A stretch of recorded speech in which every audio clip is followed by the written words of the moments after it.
محمد یا رب صلی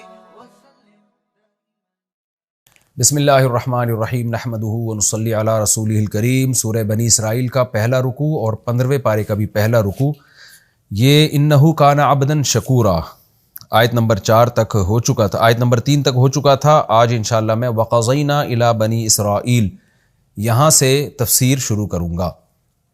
اس تفسیر سے پہلے تھوڑا سا ہسٹری کا سمجھنا ضروری ہے۔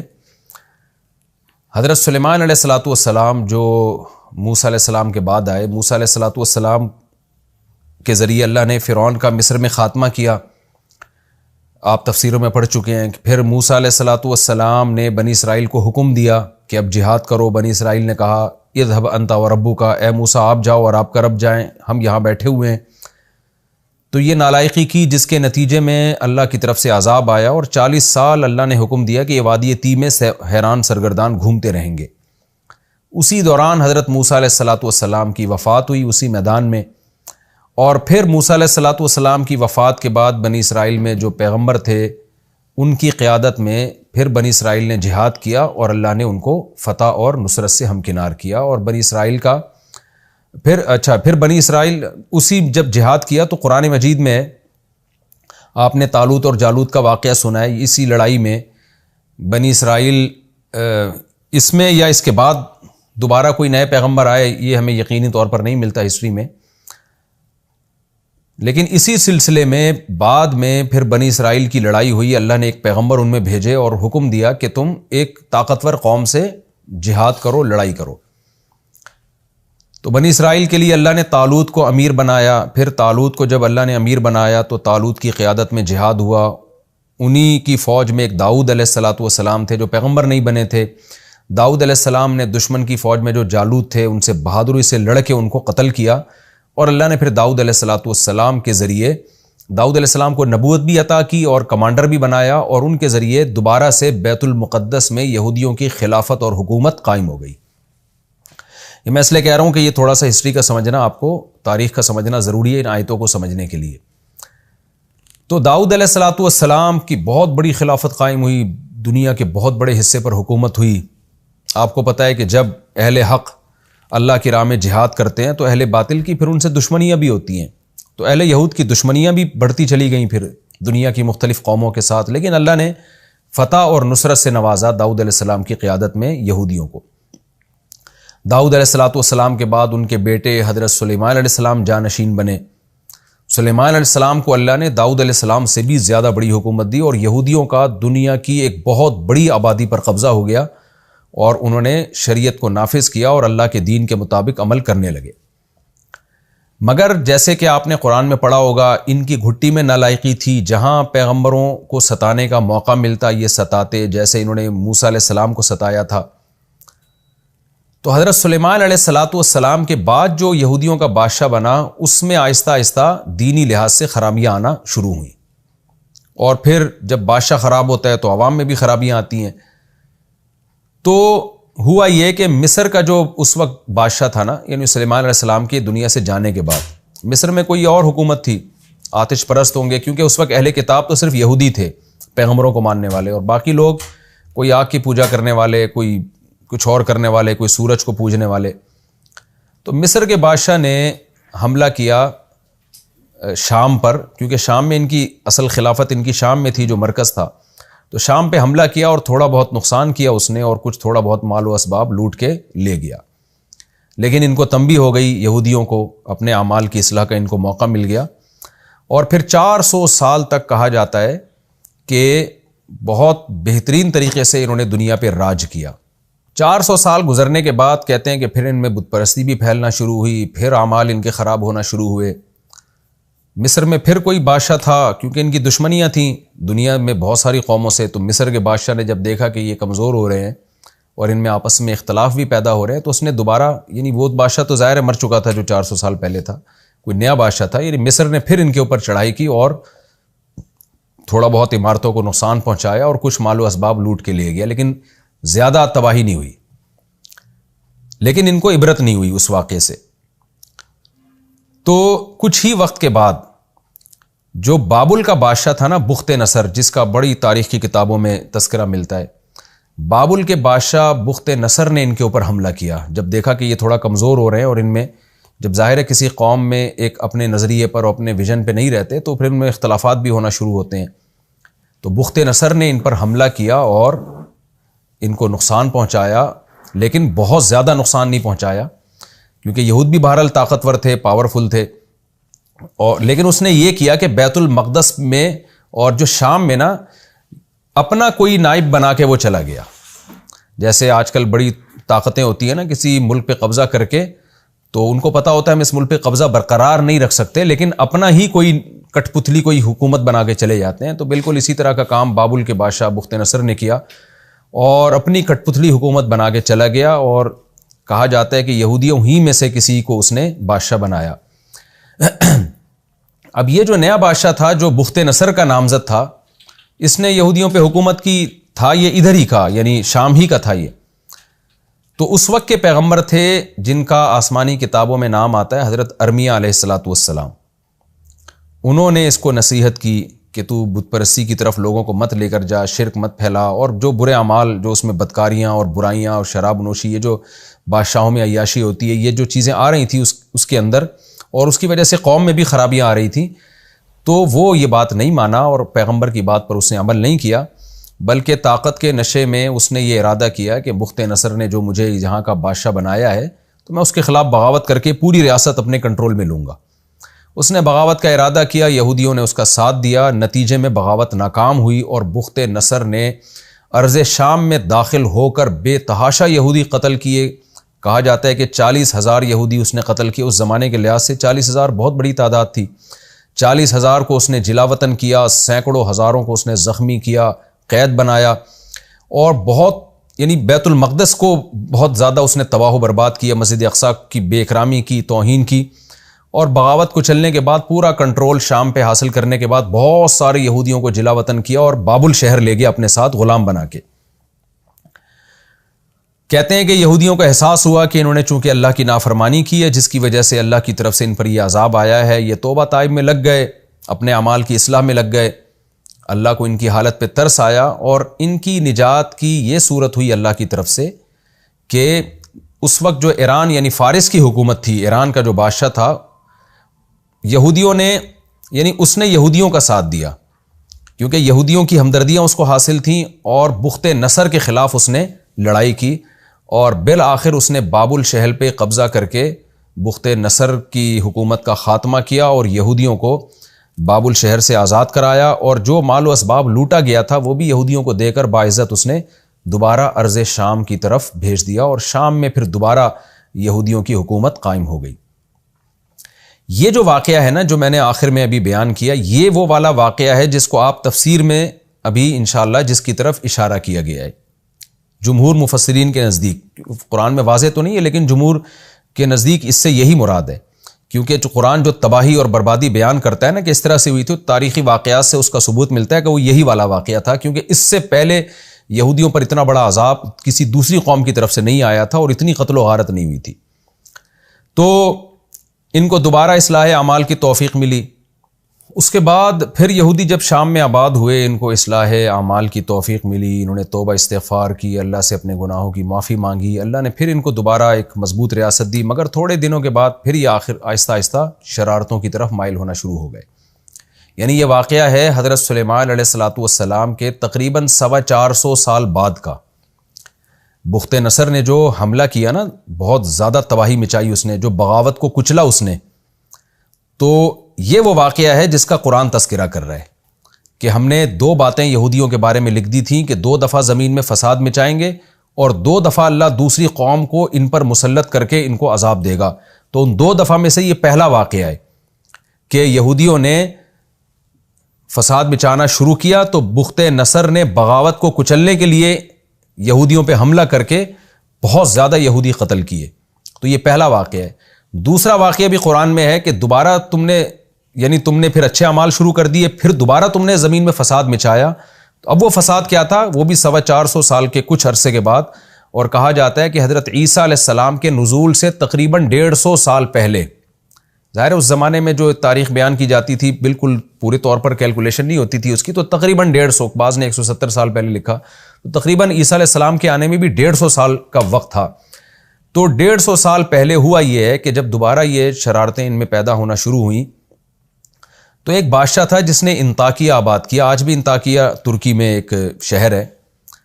تو انطاکیہ کے بادشاہ نے ان پر حملہ کیا اور اس نے پھر جو ہے یہاں گھس کے بہت زیادہ یہودی مارے، قتل کیے، اور پھر بالآخر رومیوں نے پھر یہودیوں پہ حملہ کر کے رومیوں کی حکومت قائم ہو گئی، جو آج غالباً اٹلی جس کو کہا جاتا ہے نا، آج کا اٹلی جو پرانا روم تھا. یہاں اس وقت یہودی نہیں تھے، یعنی اہل کتاب نہیں تھے، کیونکہ عیسائی مذہب تو آیا نہیں تھا اور لڑائی یہودیوں سے ہو رہی تھی. تو غالب یہی ہے کہ وہ بھی کوئی آگ پرست ہوں گے یا سورج کی عبادت کرنے والے. یعنی روم میں، اٹلی میں کوئی دوسری قوم آباد تھی جو آتش پرست تھے. تو چونکہ بیت المقدس شام قریب ہے یورپ سے اور اٹلی سے یہاں کی نسبت، تو وہاں سے جو لوگ اٹھے، وہاں بھی ایک مضبوط حکومت تھی، انہوں نے اس پہ قبضہ کر لیا بیت المقدس پہ، اور پھر سلاطین روم کی یہاں حکومت قائم ہوئی ہے. یعنی رومیوں کے بادشاہ آتے رہے، اور حضرت عیسیٰ علیہ السلام کے نزول تک بھی یہاں رومیوں کی حکومت تھی. رومی سے عیسائی رومی مراد نہیں ہے، بلکہ وہ رومی جو آتش پرست یا کوئی بھی مذہب تھا جس کی مجھے تحقیق نہیں ہے، کسی بھی مذہب کو، یعنی یہ نہ وہ یہودی تھے نہ وہ عیسائی تھے. اس کے بعد جب یہ واقعہ ہوا، سلاطین کی یہاں حکومت قائم ہوئی، تو تقریباً 150 سال کے بعد پھر حضرت عیسیٰ علیہ السلام ارض شام میں پیدا ہوئے. اللہ نے ان کے معجزے ظاہر کیے. پھر یہودیوں کو حکم دیا گیا کہ حضرت عیسیٰ علیہ السلام پر ایمان لے کر آؤ. بہت سے یہودی حضرت عیسیٰ پر ایمان لے کر آئے، بہت سے حضرت عیسیٰ کی مخالفت میں لگے رہے، اور ایک سچے پیغمبر پر انہوں نے زنا کی تہمت لگائی، حضرت مریم کو معاذ اللہ زانیہ کہا، اور پھر حضرت عیسیٰ علیہ السلام کو قتل کرنے کی کوشش کی، جو کہ ان کی عادت تھی کہ ہمیشہ پیغمبروں کا قتل کیا کرتے تھے. بہرحال یہودیوں کی جو میجورٹی تھی وہ حضرت عیسیٰ علیہ السلام پر ایمان نہیں لے کر آئی، لیکن وہ جو سلاطین روم تھے وہ حضرت عیسیٰ علیہ السلام پر ایمان لے آئے. اور کہا جاتا ہے کہ روم کا جو بادشاہ تھا نا، جس کی بیت المقدس پہ حکومت تھی، حضرت عیسیٰ علیہ السلام کے یعنی آسمان دنیا پہ جانے کے تقریباً 40 سال کے بعد وہ مسلمان ہوا ہے، اور اس کے بعد سے پھر بیت المقدس میں دوبارہ عیسائیوں کی ایک مضبوط ریاست قائم ہو گئی، اور پھر وہ عیسائی دنیا میں پھیلتے چلے گئے، اور پھر یہودیوں سے ان کی بہت زیادہ لڑائیاں بھی ہوئیں، اور اللہ تعالیٰ نے عیسائی مذہب کو دنیا پہ غالب کر دیا. لیکن بیت المقدس کی تعمیر نہیں ہوئی. بیت المقدس جس طرح ویران تھا، جو انطاکیہ کے بادشاہ کے حملہ کرنے کی وجہ سے ویران ہوا تھا، اس کی بھرپور طریقے سے تعمیر نہیں ہوئی. پھر یہ تعمیر ہوئی ہے حضرت عمر رضی اللہ تعالیٰ عنہ کے دور میں. حضرت عمر رضی اللہ تعالیٰ عنہ کے دور میں پھر خالد بن ولید رضی اللہ تعالیٰ عنہ نے بیت المقدس عیسائیوں سے چھینا، کیونکہ اب محمد صلی اللہ علیہ وسلم دنیا میں آ گئے تھے، سچے نبی تھے، تو اللہ کا حکم تھا کہ محمد صلی اللہ علیہ وسلم کو فالو کرو. پھر اللہ تعالیٰ نے نبی صلی اللہ علیہ وسلم کے معجزے دکھائے، جو ایمان لانے والے تھے وہ لے آئے. پھر رسول اللہ صلی اللہ علیہ وسلم کی قیادت میں جہاد ہوا. پھر آپ کے بعد خلفۂ راشدین کے دور میں اور حضرت عمر کے دور میں بہت تھوڑے ہی عرصے میں بیت المقدس مسلمانوں کے حصے میں آ گیا، اور پھر بیت المقدس کی تعمیر دوبارہ سے کی گئی حضرت عمر رضی اللہ تعالیٰ عنہ کے دور میں. تو قرآن میں جو بیان کیا گیا ان واقعات میں سے کہ ہم نے بنی اسرائیل پر یہ کتاب میں یعنی تورات میں یا آسمانی صحیفوں میں لکھ دیا تھا کہ تم زمین میں 2 دفعہ بڑا فساد مچاؤ گے، اور 2 دفعہ اللہ تمہارے دشمن کو تم پر مسلط کرے گا. تو اس 2 دفعہ بڑے فساد سے مراد ایک تو وہ ہے جو بخت نصر نے حملہ کیا تھا بیت المقدس پہ، یعنی حضرت سلیمان علیہ السلام کے تقریباً 450 سال کے بعد بخت نصر نے حملہ کیا تھا، اس لیے کہ جو یہودیوں کا جو اس وقت جو بھی لیڈر تھا وہ بخت نصر ہی کی ایک کٹ پتلی حکومت تھی، اور وہ برائیوں کی طرف مائل ہو گیا تھا. بنی اسرائیل بھی بگڑنے لگے تھے، اور پھر اس کو بغاوت کی سوجی، بغاوت ناکام ہوئی، اور اللہ تعالیٰ نے بخت نصر کو مسلط کیا، اور اس نے بے تحاشا یہودی مارے اور جلا وطن کیا. ایک تو اس واقعے کا تذکرہ ہے. اس کے بعد پھر جب دوبارہ شاہ ایران نے بابل کی حکومت کے خلاف لڑائی کر کے یہودیوں کو بچایا، یہودی دوبارہ سے آ کے پھر آباد ہوئے. اس کے بعد پھر حضرت عیسیٰ علیہ السلام کے تقریباً 150 سال پہلے، عیسیٰ علیہ السلام کے پیدا ہونے سے پھر انطاکیہ کے بادشاہ نے دوبارہ یہودیوں پہ حملہ کیا، اور اس نے بھی بے تحاشا یہودی قتل کیے، اور مسجد اقصیٰ کو توڑ پھوڑ کے اس نے ویران کر دیا. اس کے بعد پھر رومیوں کی یہاں حکومت قائم ہوئی، اور پھر رومیوں ہی کی یہاں حکومت رہی، اور رومی ہی عیسائی مذہب انہوں نے قبول کر لیا. اور پھر اللہ نے پھر عیسائیوں اور یہودیوں میں جو لڑائیاں ہوئیں، جو تاریخی واقعات بھرے پڑے ہیں۔ اچھا، ایک کمال کی بات یہ ہے کہ یہودیوں کی جو عیسائیوں سے لڑائی ہوئی ہے نا، وہ مسلمانوں کی نسبت بہت زیادہ ہے۔ مسلمانوں سے تو ان کی 2 بڑی لڑائیاں ہوئی ہیں۔ ایک بڑی لڑائی جو بنو قریظہ کے 70,000 یہودی قتل کیے تھے رسول اللہ صلی اللہ علیہ وسلم نے۔ دوسری جو یعنی اس کے بعد کوئی بڑی لڑائی مسلمانوں کی یہودیوں کے ساتھ نہیں ہوئی ہے۔ اب جا کے جو فلسطین اور اسرائیل کا مسئلہ کھڑا ہوا ہے، اب یہ حالات جا رہے ہیں، کہا جاتا ہے کہ ایک بہت بڑی جنگ کی طرف جو یہود اور اسلام کے درمیان ہوگی، جن کے بارے میں صحیح احادیث میں ہمیں پیشگوئیاں ملتی ہیں۔ اب وہ کب ہوگی اس کی اسپیسیفک ڈیٹ اللہ ہی بہتر جانتا ہے، لیکن بہرحال قرآن و سنت سے یہ بات ثابت ہے، احادیث سے یہ بات ثابت ہے۔ نبی صلی اللہ علیہ وسلم نے فرمایا تو قاتلون الیہود، کہ تم یہود سے قتال کرو گے۔ تو اب تک قتال ہوا نہیں ہے۔ ایک دفعہ اس وقت نبی صلی اللہ علیہ وسلم کے دور میں قتال ہوا تھا، اس کے بعد پھر ان پر مختلف لوگ مسلط رہے، عیسائیوں نے ان کے ساتھ لڑائیاں کی۔ ہٹلر جو تھا تو عیسائی مگر ایک سیکولر ذہن کا مالک تھا، اس کی لڑائی ہوئی یہودیوں سے، اس نے قتل و غارت کی۔ اس کا تذکرہ انشاءاللہ میں ان آیات کی تفسیر میں کروں گا۔ ان تمام واقعات کی طرف جو فیوچر میں ہوئے، مسلمانوں کے ذریعے جو یہودی قتل ہوئے، عیسائیوں کے ذریعے جو ہوئے، ہٹلر کے ذریعے جو ہوئے، اور آگے قرب قیامت میں جو لڑائیاں ہوں گی، ان کا آگے قرآن میں سورہ بنی اسرائیل میں واضح اشارہ موجود ہے۔ جب وہ اشارہ آئے گا تو پھر میں انشاءاللہ ان واقعات کو مختصراً اس وقت ہائی لائٹ کروں گا۔ تو خلاصہ یہ نکلا کہ یہ جو دوسرا واقعہ ہوا ہے، اللہ نے اس کا بھی قرآن میں تذکرہ کیا کہ ان پر انطاکیہ کا بادشاہ مسلط ہوا اور اس نے ان کا قتل و غارت کیا۔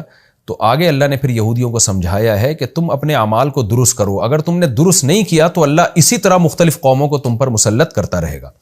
تو ہم ان آیتوں کی تفسیر کی طرف آتے ہیں۔ تھوڑا سا اجمالی خاکہ آپ نے تفسیر کا انشاءاللہ سمجھ لیا ہوگا۔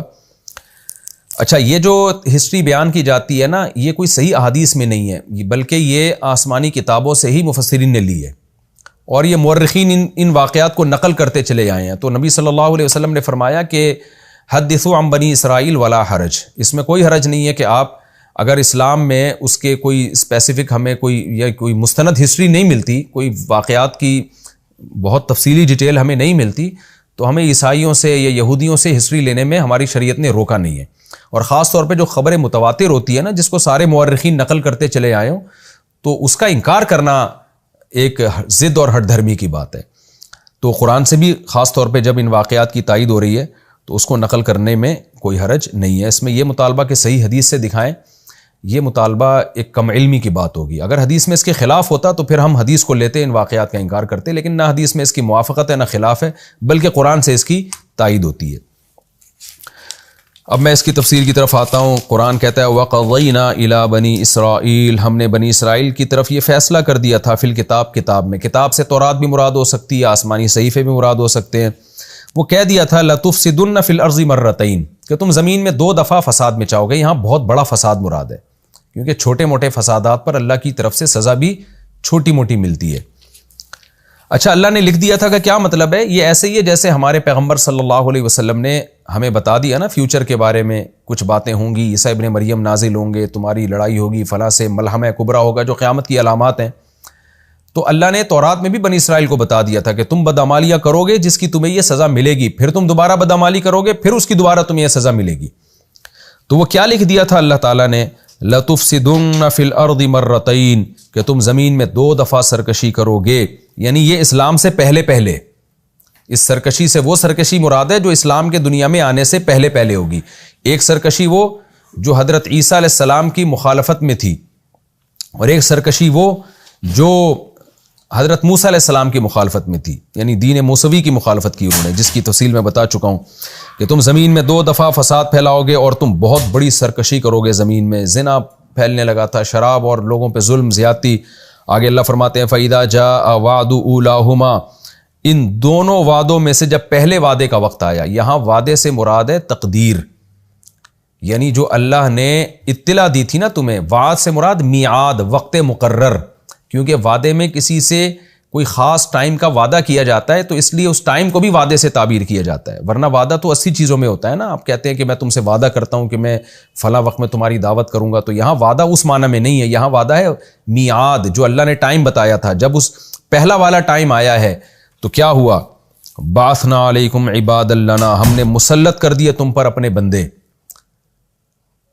اللہ نے اپنے بندے، کیونکہ کافر بھی اللہ کا بندہ ہے، وہ اسلام دشمن قوتیں تھیں، اللہ تعالیٰ کی عادت ہے کہ ظالم کو ظالم سے ہی سزا دلوا دیتے ہیں بعض دفعہ۔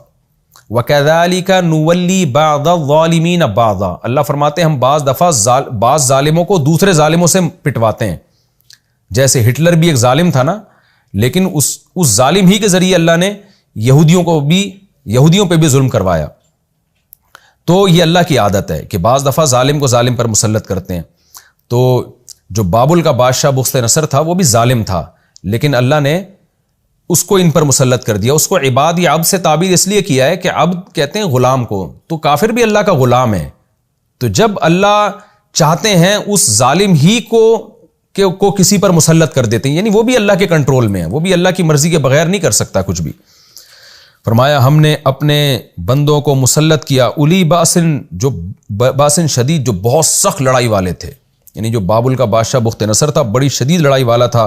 فجاسو خلال الدیار، وہ گھروں کے بیچ میں گھس گئے، یعنی اتنی زبردست فتح ہوئی ان کو، اور ایسی سخت انہوں نے لڑائی کی ہے کہ میدانوں میں لڑائی نہیں بلکہ آبادیوں کے اندر گھروں کے بیچ میں گھس کے قتل و غارت کرنے لگے۔ وکان وعدن، اور یہ ایک ایسا مقرر وقت تھا، مفعولہ، جو ہو کے رہنا تھا۔ یعنی اللہ تعالیٰ نے جب بتا دیا تھا کہ یہودی فساد کریں گے یہ سزا ملے گی، تو اس نے ہو کے رہنا تھا، اور وہ ہو کے رہا۔ ثم رددنا لکم الکرۃ علیہم، پھر ہم نے تمہارے لیے مدد کی، لوٹایا ہم نے تم کو کرہ باری کو، علیہم، ان کے خلاف، یعنی جو تمہاری دشمن قوم تھی نا بخت نصر، پھر ہم نے اب باری کو چینج کیا اور ہم نے کہا تمہارے ذریعے سے ہم ان کو سزا دلوائیں گے، یہ بھی تو ظالم لوگ ہیں نا، اور تمہاری اب مدد کریں گے کیونکہ تم نے توبہ کر لی ہے۔ تو ہم نے پھر کیا کیا اس کے لیے، وَأَمْدَدْنَاكُمْ بِأَمْوَالٍ، ہم نے مدد کی تمہاری مالوں کے ذریعے، وَبَنِينَ، اور بیٹوں کے ذریعے۔ بیٹوں کے ذریعے مدد کا مطلب یہ بھی ہو سکتا ہے کہ اللہ نے یہودیوں کی نسل بڑھائی۔ جب بابل شہر میں یہودی جا کے آباد ہوئے نا تو ان کی نسل بہت تیزی سے بڑھی ہے، تو ظاہر آبادی کا ریشو جب کسی قوم کا بڑھتا ہے تو وہ پاور میں آ جاتی ہے۔ جو حکمران قوم تھی ان کی آبادی کا ریشو کم ہوا اور یہودیوں کی آبادی کا ریشو بڑھ گیا، جس کا نتیجہ یہ نکلا کہ جب ایران کے بادشاہ نے حملہ کیا ہے بابل پر اور بخت نصر کے خلاف، تو یہودی اتنی بڑی تعداد میں تھے، انہوں نے ایرانیوں کی مدد کی، اور اللہ نے افرادی قوت کی وجہ سے بخت نصر کی حکومت کا خاتمہ کر دیا۔ یہ بھی مطلب ہو سکتا ہے، اور یہ بھی مطلب ہو سکتا ہے کہ جو قیدی یہودیوں کے قید ہوئے تھے وہ اللہ نے چھڑوا دیے، جس کے نتیجے میں ان کی افرادی قوت بڑھ گئی۔ وَأَمْدَدْنَاكُمْ بِأَمْوَالٍ وَبَنِينَ وَجَعَلْنَاكُمْ أَكْثَرَ نَفِيرًا، اور ہم نے تمہیں زیادہ بنا دیا نفر کے اعتبار سے، نفر بھی افراد کو کہتے ہیں، افرادی قوت ہم نے بہت کر دی۔ تو زیادہ مفسرین اسی طرف گئے ہیں کہ آبادی کا ریشو بڑھا دیا، بہت زیادہ ان کی اولادیں ہوئی، بچے ہوئے، جس کے نتیجے میں جوانوں کا ریشو بہت زیادہ ہو گیا، اور پھر ان کی آبادی بہت زیادہ بڑھ گئی، تو اس کے نتیجے میں ان کو قوت اور طاقت مل گئی۔ ان احسنتم احسنتم لانفسکم، آگے اللہ فرماتے ہیں اگر تم اچھا عمل کرو گے، یعنی ہم نے یہ سب باتیں لکھ دی تھی پہلے کہ اگر تم عمل اچھا کرو گے تو احسنتم لانفسکم، تو تم اپنے ہی فائدے کے لیے کرو گے۔ اب دیکھو تم نے توبہ کر کے اچھا عمل شروع کر دیا نا، تو اللہ نے ایران کے بادشاہ کے ذریعے بخت نصر کو، بابل کی حکومت کا خاتمہ کیا، اور تمہیں اللہ نے نجات دے دی۔ تمہارے اچھا عمل تمہارے ہی فائدے میں جا رہا ہے۔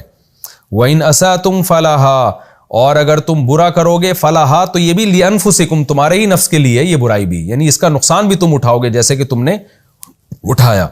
فَإِذَا جَاءَ وَعْدُ الْآخِرَةِ، پس جب دوسرا وعدہ آیا ہمارا، یعنی ایک دفعہ تمہیں بخت نصر سے نجات ملی، شام میں جا کے دوبارہ آباد ہوئے، پھر بدعمالیوں کی طرف تم مائل ہوئے، تو اس کو اللہ نے دوسرا وعدے سے تعبیر کیا ہے، یعنی دوسرا وقت مقرر آیا، تاکہ لیسوء وجوہکم، تاکہ تمہارا دشمن تمہارے چہروں کو بگاڑ دے۔ اس سے مراد وہ انطاکیہ کا جس نے انطاکیہ کو آباد کیا وہ بادشاہ تھا، جس نے یہودیوں پہ چڑھائی کی، ان کی بدعمالیاں شروع ہو گئی تھیں، نااتفاقیاں شروع ہو گئیں، اور اس نے کیا کیا، اتنا یہودیوں کو مارا ہے کہ ان کے چہروں کو بگاڑ دیا۔ یہ چہروں کو بگاڑنا کنایہ ہے بے تحاشا مار پیٹ سے، کہ وہ بیت المقدس میں گھسا ہے، اور لیسوء وجوہکم، تاکہ وہ تمہارے چہروں کو بگاڑ دے، وَلِيَدْخُلُوا الْمَسْجِدَ، اور تاکہ یہ تمہارے دشمن گھس جائیں مسجد میں، مسجد اقصیٰ میں، کما دخلوہ اول مرہ، جیسے پچھلی مرتبہ تمہارے دشمن گھسے تھے اس میں، انہوں نے جو تخریب کاری کی تھی، اس دفعہ بھی تمہارے دشمن وہی کام کریں گے۔ وَلِيُتَبِّرُوا، اور تاکہ یہ لوگ تباہ و برباد کر دیں، ماں، ہر اس چیز کو، عَلَوْا، جس پر یہ غالب آئیں، تتبیرہ، بالکل تباہ و برباد۔ یعنی ایسا لگتا ہے کہ یہ دوسرا جو واقعہ ہوا ہے نا یہ پہلے سے بھی زیادہ خطرناک تھا، کیونکہ قرآن نے اس کو زیادہ اہتمام سے بیان کیا ہے۔ آگے اللہ تعالیٰ فرماتے ہیں، اب یہ اس کے بعد پھر میں نے آپ کو بتایا کہ پھر رومیوں کی، اٹلی کے جو بادشاہ تھے، جو بھی آتش پرست لوگ تھے، ان کی بیت المقدس پہ اور شام پہ حکومت قائم ہو گئی، اور پھر تقریباً 150 سال کے بعد اللہ نے حضرت عیسیٰ علیہ السلام کو پیدا کیا۔ آگے اللہ فرماتے ہیں عسیٰ ربکم ان یرحمکم، اللہ نے یہ بات بھی لکھ دی، یہ سب باتیں وہی چل رہی ہیں جو لکھی بھی ہیں، کہ امید ہے کہ تمہارا رب تم پر رحم کرے گا، یعنی ابھی بھی رحمت کا ایک آپشن تمہارے لیے باقی رکھا اس نے۔ وہ کیا ہے؟ اس میں اشارہ ہے کہ اب نئے حضرت عیسیٰ علیہ السلام پر ایمان لے کر آؤ، اور جب محمد صلی اللہ علیہ وسلم دنیا میں آئیں تو ان پر ایمان لے کر آؤ، پھر اللہ تم پر رحم کرے گا، پھر مسلمانوں کے ساتھ ملا کے اللہ تمہاری حکومتوں کو دوبارہ قائم کرے گا۔ لیکن آگے اللہ فرماتے ہیں وَإِنْ عُدْتُمْ عُدْنَا، اگر تم نے دوبارہ وہی بدعمالیاں شروع کی، وہی زمین میں فساد شروع کیا۔ دیکھیں فساد ایک خاص نوعیت کی بدعملی کو کہتے ہیں، ایسی بدعملی جس میں لوگوں پہ ایک تو گناہ ہے نا انسان کا پرسنل، ایک شراب پی رہا ہے، زنا کر رہا ہے، ایک یہ فساد ہے، ایک ہے کہ سازشیں کر کے زمین کا امن خراب کرنا۔ تو ایسا معلوم ہوتا ہے یہودی صرف انفرادی بدعملی میں مبتلا نہیں تھے، اجتماعی ایسی بدعملی جس سے زمین کا فساد تباہ ہو رہا ہو، حب مال، حب جا اور لوگوں پہ ظلم، اس قسم کی برائیاں ان میں آ گئیں۔ تو اللہ فرماتے ہیں وَإِنْ عُدْتُمْ عُدْنَا، ہم نے یہ بھی لکھ دیا تھا کہ اگر تم دوبارہ لوٹے تو ہم بھی دوبارہ لوٹیں گے۔ کیا مطلب؟ اسی نوعیت کی سزا دیں گے جو پہلے ہم دے چکے ہیں، جو بخت نصر کے ذریعے اور رومیوں کے ذریعے اور انطاکیہ کے ذریعے تمہیں ہم سزا دے چکے ہیں، کہ کس طرح لوگوں نے تمہیں مارا۔ دیکھیں قرآن کی یہ کیسی بلاغت ہے اور کیسی پیش گوئی ہے۔ یہ آیتیں مکہ میں نازل ہوئی ہیں، اس وقت بنو قریظہ بنو نذیر کے واقعات نہیں ہوئے تھے، یہ مکہ میں نازل ہوئی ہیں، لیکن بالکل یہودیوں کو اس کے بعد اسی انداز سے سزا ملی ہے جو پہلے ملتی تھی۔ پہلے قوموں پہ عذاب آتے تھے نا زلزلے کے اور طوفانوں کے، لیکن اللہ نے یہودیوں کے لیے کیا عذاب رکھا کہ بدعمالی اگر کرو گے تو قومیں مسلط کرے گا۔ تو پھر کیا ہوا کہ اللہ نے اہل اسلام کو مسلط کیا، یہودیوں نے مسلمانوں کے ساتھ دو نمبریاں اور غداریاں شروع کر دی۔ آپ صلی اللہ علیہ وسلم جب مدینہ گئے تو آپ نے یہودیوں سے کوئی چھیڑ چھاڑ نہیں کی، ٹھیک ہے تم اپنے مذہب کو فالو کر رہے ہو، ہم پر ایمان لے آؤ، گواہی دو، نہیں لاتے تو تمہاری کوئی دشمنی نہیں ہے، بلکہ آپ نے بنو قریظہ، بنو نذیر اور اس کے علاوہ بھی یہودیوں کے جتنے قبائل تھے سب سے ایگریمنٹ کیے۔ مگر یہ وہی شرارتیں، وہی بدماشیاں، ادھر ایگریمنٹ مسلمانوں سے کر رہے ہیں لیکن ساتھ مشرکین کا دے رہے ہیں۔ یعنی یہ دیکھتے تھے کہ جہاں ہمیں فائدہ نظر آئے تو کوئی معاہدہ نہیں اور کوئی زبان کا اعتبار نہیں، اسی کو فساد کہتے ہیں۔ مشرکین مکہ میں ایک چیز تھی، معاہدوں کی پابندی، جو زبان سے کہہ رہے ہیں وہی دل میں۔ آپ کو پتہ ہے کہ منافقت کا جو اصطلاح ہے نا اسلام میں، نفاق، یہ یہود کے بعد آئی ہے۔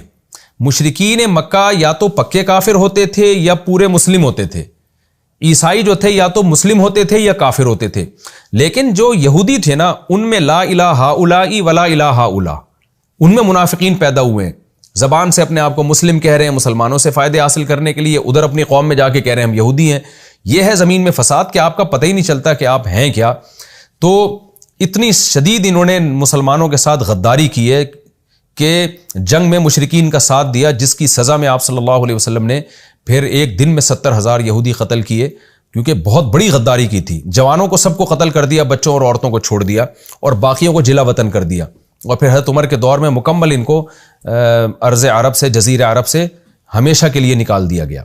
تو یہ بھی ذلت کا جو عذاب ان کی دو نمبریوں کی وجہ سے آیا، مسلسل غداریاں، مسلسل معاہدوں کی خلاف ورزیاں، ایسی سزا نبی صلی اللہ علیہ وسلم نے کسی کو بھی نہیں دی ہے کہ ایک دن میں ہزاروں کو قتل کیا گیا ہو۔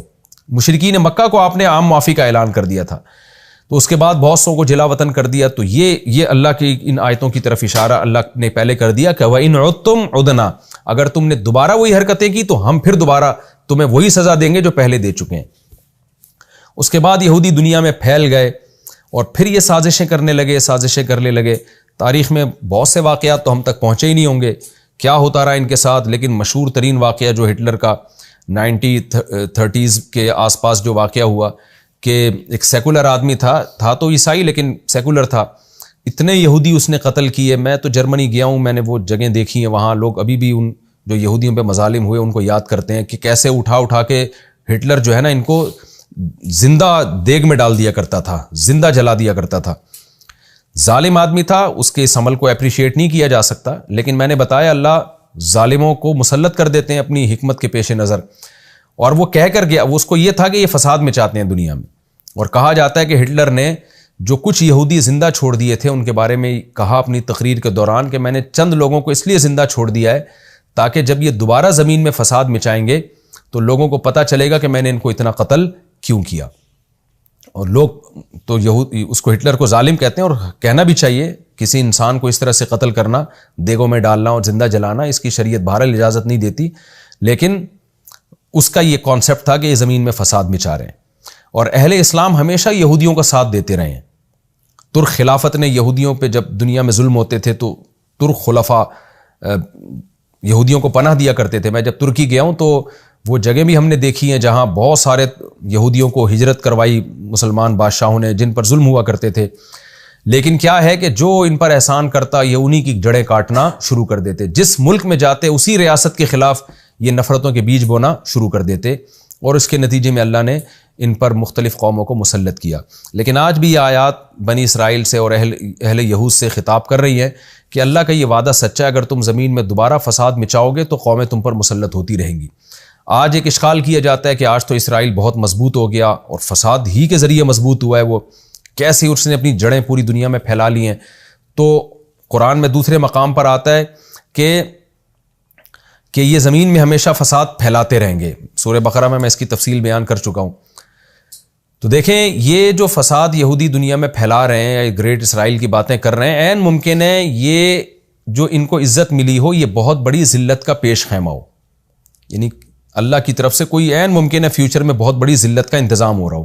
اور صحیح بخاری صحیح مسلم کی احادیث میں یہ مضمون بہت وضاحت سے بیان کیا گیا ہے کہ قرب قیامت میں تمہاری یہود سے لڑائی ہوگی. تو ایک بہت بڑی لڑائی ہوگی اہل اسلام اور یہود کی. تو عین ممکن ہے یہ حالات اسی کی طرف جا رہے ہوں. باقی جو جتنا ہمیں احادیث میں بتا دیا گیا ہم اجمالی اس پر ایمان رکھتے ہیں. اس کی ڈیٹیل جو ڈیٹیل ہمیں بتائی وہ ہم ڈیٹیل سے بات کر سکتے ہیں, جو نہیں بتائی گئی اس پر ہم بات نہیں کر سکتے. تو ہمیں یہ تو بتایا گیا ہے کہ یہود اور اسلام کی بڑی لڑائی ہوگی دنیا میں. حضرت عیسیٰ علیہ السلام یہود کے خلاف لڑائی کریں گے, مگر عیسیٰ علیہ السلام نازل کب ہوں گے, حضرت مہدی کب آئیں گے, دجال جو یہودیوں کا ایک نجات دہندہ سمجھا جائے گا وہ کب ظاہر ہوگا, یہ تمام چیزیں احادیث میں مبہم رکھی گئی ہیں. تو ہم ان تمام علامات پر ایمان رکھتے ہیں مگر ہم اس کی تفصیل میں نہیں جاتے. آگے اللہ فرماتے ہیں وَجَعَلْنَا جَهَنَّمَ لِلْكَافِرِينَ حَصِيرًا, اور یہ تو دنیا کی ذلت ہے. باقی کافروں کے لیے ہم نے جہنم کو حصیر یعنی قید خانہ بنایا ہے. دنیا میں اگر بچ بھی گئے تو آخرت میں نہیں بچ سکتے.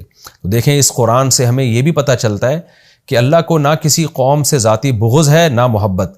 اگر یہود نے اللہ کی نافرمانی کی اور اللہ نے دوسری قوموں کو مسلط کر کے ان کو مارا تو مسلمان بھی کوئی اللہ کے لاڈلے نہیں ہے. ان آیتوں سے ہمیں بھی ڈرنا چاہیے کہ اگر ہم من حیث القوم خدا کی نافرمانی اور بغاوت میں جائیں گے تو یہ سمجھ لیں کہ ہم کبھی بھی ترقی نہیں کر پائیں گے.